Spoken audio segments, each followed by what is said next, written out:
Afternoon, Mr. Waddington. How are ya? I'm good, yeah. Pretty good. Katie Good. Pie. Katie Pie. Katie Pie. Katie Pie. Carrying on from yesterday, Yes. Yes. what's going on? What are the solutions? Right. With economics. The First- dismal science. Well, it's not really. Well, it is a science, but it's a social science. And a lot of people talk about the laws of economics, which is both false and it's highly misleading, because people get the feeling that it's like the laws of physics. You know, it's just universally true, all places, all times, from here across. E equals MC squared. Exacto. Right. But in point of fact, it's a social science that's emerged from various historical streams. It was not something that was forever formulated, and it's forever evolving, changing. And there are many schools of thought. Hayek, Austrian. Exacto, Luke. Modern monetary theory. Are you an adherent to any one particular? Keynesian? Keynesian? No. What, are you an adherent to any one of them? No, because I don't I'm not an economist, so I just take. Hey? No, I'm not Really? a trained economist. Oh.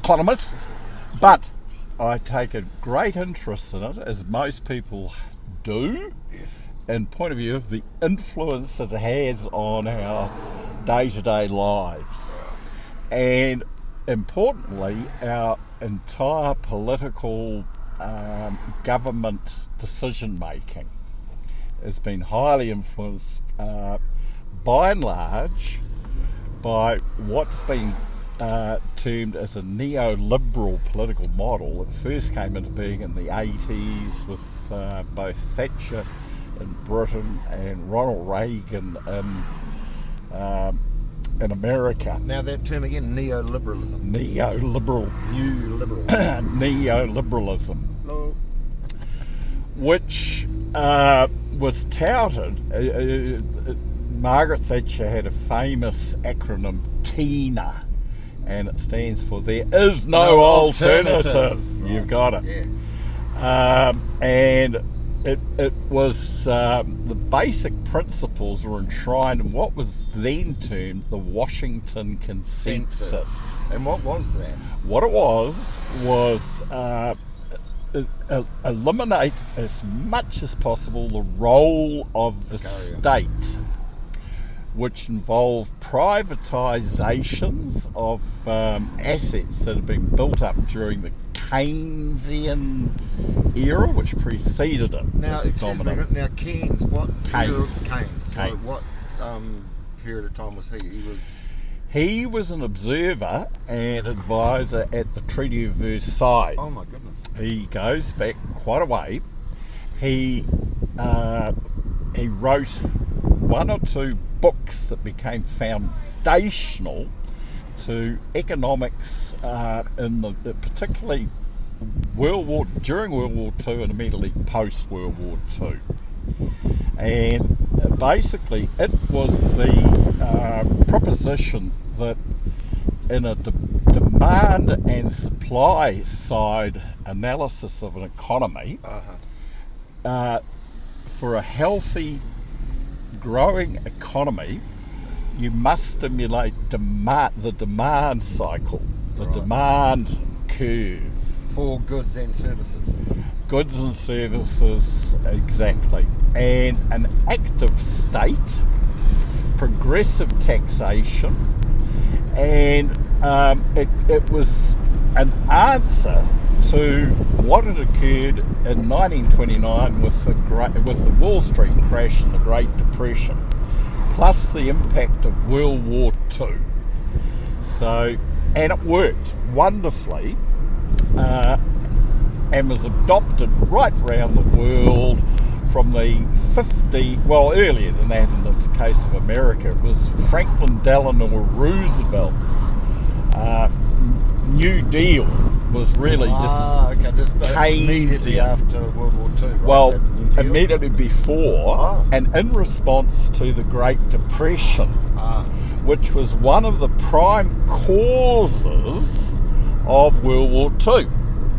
You know, that economic hardship, the mass inflation that struck particularly Germany.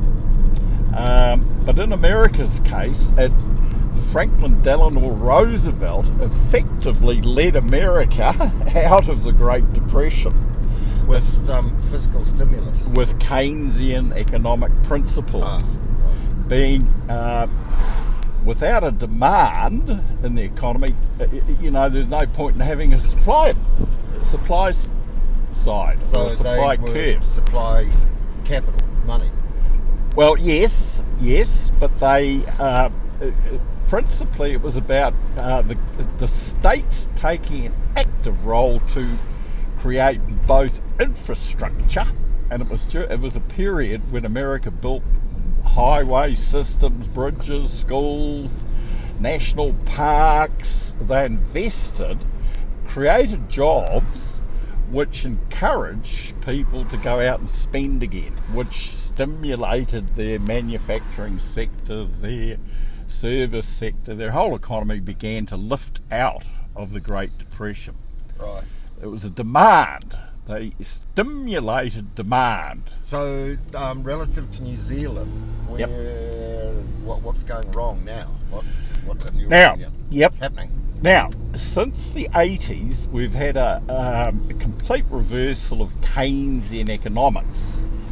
And we had, I think it was 88 or somewhere, certainly late-ish 80s, we had a Labour government voted in with the Finance Minister, Roger Douglas, who introduced a very, very extreme form of the neoliberal economic agenda. It was rated as the second most extreme application of those theories after Chile, which introduced all these neoliberal policies but required a dictator to do so. New Zealand, we voted in a Labour government, which we traditionally would have associated with Keynesian economic theory and applied policies. Yeah. We got instead a very austere version. We privatised stuff left, right and centre. We removed subsidies for our agricultural sector overnight. We went ahead of where most countries, and New Zealand was a member of what's called the OECD, Organisation for Economic Cooperation and Development. Yay, which is got one really right. the club of wealthy countries. You have to be invited in. Which New Zealand historically, because we were a settler colony of the UK, we had everything in place. We, post World War II, and we gained our own citizenship. We had a flying start, so we're in that club. Douglas, and we had, subsequent to first and second Labour governments, we had considerable state investment and involvement in the economy. Roger Douglas, and subsequent to him, the national governments with a finance minister by the name of Ruth Richardson, who took it even further and faster and harder.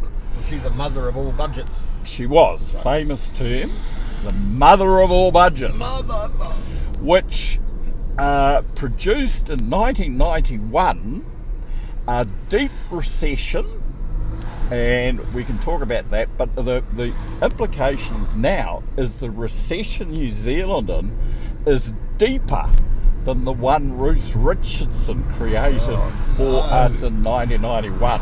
There's some good news. Yeah, well, you begin to wonder.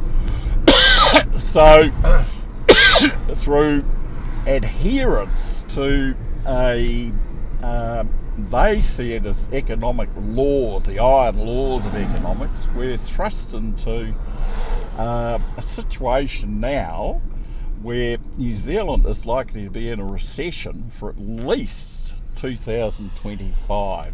Oh no. A lot of commentators, a lot of economists, and we could talk about the individual economists, but you must understand there's always disagreement among economists, you know. But the solutions to it are, well, in part it's political, because this government, this coalition, has a partner, one of the coalition partners, which is sometimes seen as the tail wagging the dog, is ACT, which is a hard line neoliberal theory, you know. So until we get a real change of direction or a pragmatic response to the recession, being that especially the Labour-led government in New Zealand, the New Zealand First Party coalition partners with National and ACT, if they take a more pragmatic approach to policy and accept that dogmatic adherence to principles. Oh, what the hell's she doing? Anyway, yeah. So, and by virtue of the fact we're not due an election till 2026, it's not good news. It's not good news, and it's very difficult to see New Zealand, other than declining living standards, public services, and we're going to be faced with increased taxation just to keep things ticking over.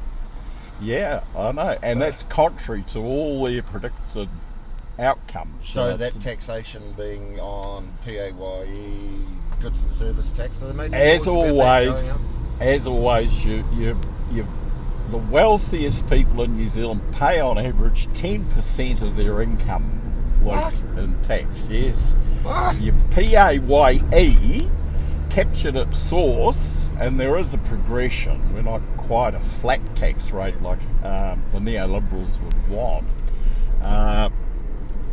The did we lower. Mention, sorry to interrupt, but did we mention Mr. Seymour's new bureaucracy to cut back on bureaucracy?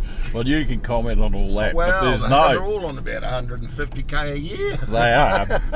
They're on more than the average public servant. New government department. New government departments to cut taxes and attack bureaucracy. It's ironic. It's ironic, but it's symptomatic of just how the where the theory meets reality. Yeah. So it's not good news for this little country. We're heavily dependent on, in our export sector, agriculture and primary produce such as timber. Yeah. For decades, we've known that we need to diversify our economy away from the primary sector. Yeah. And some progress has been made, but not enough to maintain anything like first world living standards. And so a lot of people, and of course we're faced with a brain drain, a lot of net people, immigration loss, and this is all these factors, immigration, unemployment, the deficit, have all been exacerbated, are growing and deepening as problems for the country. Right, so what do we do? Throw the bastards out? Well, eventually, now there's a big debate within the main opposition party. This is why I say the answer, nothing much is going to change until we have a change of government, because they're wedded, and especially with the ACT party in the coalition, they're wedded to hardline neoliberal approach to economics. At the moment, the big debate within the Labour Party, the major party in the opposition, is on tax. They're talking about either the introduction of a capital gains tax or a wealth tax. So that is the response from Labour. Tax the bastards. Now, yeah, fair enough. Our tax system, there's a lot of inequity. There's a lot of, we fully understand the poor old wage and salary earner is captured, and we have very high goods and services tax, which they call VAT in Britain. So, but that's only one part of the puzzle, Luke. New Zealand, I alluded to it, has a major problem going forward, and has for decades, related to productivity. Right, so we've got to fix the productivity. And that requires, and has been talked about and argued, and they've invited overseas experts to New Zealand to talk about it. But nothing, after all is said and done, much is said and little is done on that front. Diversification, we've known about that as a problem away from agriculture and primary produce. We used to talk about in this country the tyranny of distance, which is a fact. We could can't be a get good away thing the way things are going. Well, possibly. that's what I'm coming to, Luke. Right. That's exactly what some people are beginning to point out and say could actually become a great strength for New Zealand. Our relative isolation in a relatively tranquil part of the world, albeit there's tensions with China in our neighbourhood, and plus the advent of the artificial intelligence and the requirement for boosted. data storage, right? Exactly. There's opportunities now that are coming up, but they'll require considerable investment, imagination and commitment from the state. And getting our electricity sector together too, because it's a big... That's inexcusable in New Zealand. Yeah. The crisis we're facing with energy is just totally... And again, we can sheet that back to privatisation, the neoliberal agenda. That Max Bradford and the whole electricity reform. It was. So what do we do about that? What happens? What happened? Yeah, no, I know what happened. It was broken up into generators, retailers, yes. and distributors. The theory was competition. Yeah. Market competition would... well, that worked out well. It didn't. It did not. And the legendary Belgian dentist, the international... Now explain yourself with that. That's a... He's the wealthy European professional who's symbolic of the finance sector. Right. The Belgian dentist, we've sold our electricity, and the people who benefit are not the New Zealand consumers, but the Belgian dentist and his mates who can afford to buy and do buy shares. And perhaps part 3 of this will talk more about the financialisation of the economy. Yes, please. Which neoliberal economics has done very little to explain, let alone provide a justification for, but has been a major consequence of neoliberalism. Right. And we can start with everybody, and if you don't know, perhaps you need to understand what happened in 2008. So there you go. Wow, thank you, sir. That's so Economics. we sold Economics. There's no hard laws of economics. It's just theories. Calm down, bro. You dumb bastards who think these are laws of economics. Hey, come on. Eat my shorts. There. Thank you.